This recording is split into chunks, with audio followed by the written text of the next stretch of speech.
A water hammer pump works without an engine or electricity. It works because water gains speed through a short distance and then it is forced to stop suddenly. It is similar to accelerating a hammer and then having it suddenly stopped when hitting the nail.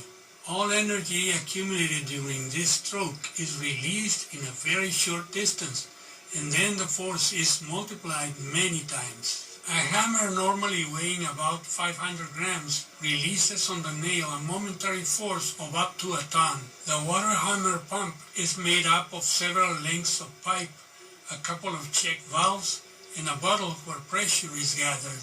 The valve in the middle of the drawing is in such position that water can pass freely in the direction shown by the arrow, but not the other way. The valve which spills the water for a few seconds at the right of the drawing is placed in the opposite direction, and it remains open by gravity, and then it is dragged by the water and abruptly closes and interrupts the flow.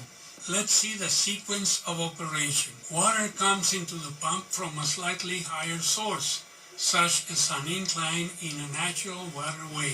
The water spills out through the check valve at the right of the figure until the valve is dragged shut by the water itself. The sudden pulse forces the water into the bottle through the check valve and creates a high pressure zone. After several cycles, there is sufficient pressure to force the water from the bottle to go up a pipe into an elevated water tank.